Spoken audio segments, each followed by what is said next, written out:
கரூர் பரப்புரைக்கு அரசு செய்ய வேண்டிய கடமைகளை எல்லாம் செய்த பிறகும் விஜய்தான் தப்பித்துக் கொள்வதற்காக அரசின் மீது பழி போடுவது கோழைத்தனம் என குற்றம் சாட்டியுள்ள நடிகர் SV சேகர், விஜய் அரசியலின் முதல் பாடத்தை பெரிய விலை கொடுத்து வாங்கிவிட்டார் என கடிந்துரைத்துள்ளார்.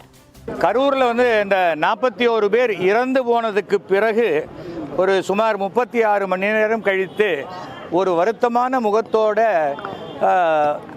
ரிஹர்சல் பார்த்தாரா இல்லையான்னு தெரியாது, டைரக்டாக விஜய் அவர்கள் ஒரு வீடியோ வெளியிட்டிருக்கிறார். அது ரொம்ப மனசுக்கு கஷ்டமாக இருக்குது. என்ன பண்ணுறதுன்னு தெரியல.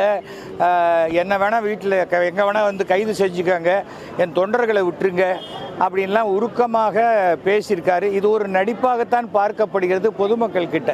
கூட்டத்தை நிர்வகிக்கக்கூடிய திறமை இருக்கிறவர் தான் தலைவராக வர முடியும்.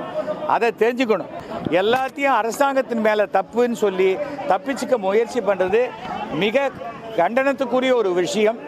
அதில் 41 பேர் இறந்து போயிட்டாங்கன்னு தெரிஞ்ச உடனே அவர் அவசரமாக ஏர்போர்ட்டுக்கு போய் அந்த தனி ஃப்ளைட்டில் போக வேண்டிய அவசியமே இல்லை.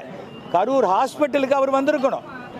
அரசு செய்ய வேண்டிய கடமைகளெல்லாம் செய்த பிறகு நாம் தப்பிச்சுக்கிறதுக்கு அரசின் மேல் பழி போடுறது ஒரு விதமான கோழைத்தனம். பிரச்சனை இருக்கிற இடத்துலேருந்து ஓடி போகிறதுங்கிறது ரொம்ப தவறான செயல், கோழைத்தனம். அது தலைவனுக்கு உண்டான ஒரு அடிப்படையான தகுதியே அல்ல. அரசியலுடைய முதல் பாடத்தை மிக பெரிய விலை கொடுத்து வாங்கிட்டார் விஜய். அதுலேருந்து சரி பண்ணி வெளியில் வர வேண்டியது அவர் பொறுப்பு. அவர் மற்றவர்களை குற்றம் சொல்கிறது எந்த அர்த்தமும் கிடையாது.